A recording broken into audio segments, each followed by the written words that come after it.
চট্টগ্রামের সাতকানিয়ায় ১২ মাসি তরমুজ চাষ করে সফল হয়েছেন অনেক কৃষক। এসব তরমুজ বেশ সুস্বাদু ও রসালো হওয়ায় বাজারে চাহিদা অনেক বেশি। পাইকাররা মাঠ থেকে এসব তরমুজ কিনে নিয়ে যায় ঢাকা, চট্টগ্রাম সহ দেশের বিভিন্ন অঞ্চলে। কৃষকরা জানান, কৃষি অধিদপ্তরের পরামর্শে মাঠে কাজ করছেন তারা। এবারে ফলনও অনেকটাই ভালো হয়েছে। চট্টগ্রামের সাতকানিয়া থেকে মিজানুর রহমান রুবেলের পাঠানো তথ্য ও চিত্রে ডেস্ক রিপোর্ট।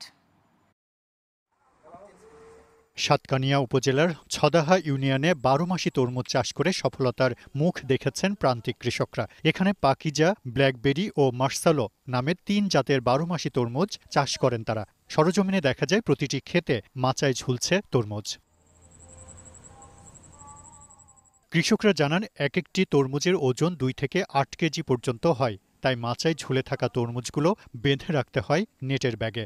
পাইকারি ব্যবসায়ীরা এসব খেতে গিয়ে তরমুজ কিনে নিয়ে যান। ২ কেজি থেকে ৮ কেজি পর্যন্ত গত বছর পাইছিলাম আমরা এই পাকিজা জাতগুলা।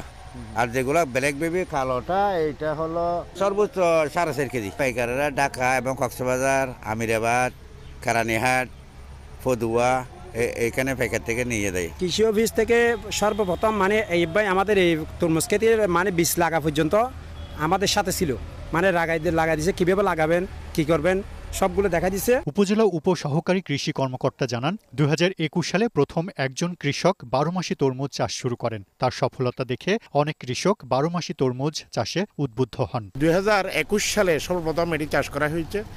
এটা চাষ করার পরে এটা একজন কৃষকের দেখা দেখি প্রায় ৭ থেকে ১০ জন কৃষক চাষাবাদ করতেছে। উপজেলা কৃষি কর্মকর্তা বলেন, এবছর ছদাহা ইউনিয়নে ৫ হেক্টর জমিতে ১২ মাসি তরমুজ চাষ হয়েছে। উপজেলা কৃষি অফিস থেকে সার্বক্ষণিক কৃষকদের পরামর্শ দেওয়া হচ্ছে। লাভজনক হওয়ার কারণে কৃষক উদ্বুদ্ধ হয়ে এখন নিজেরা চাষ করছে।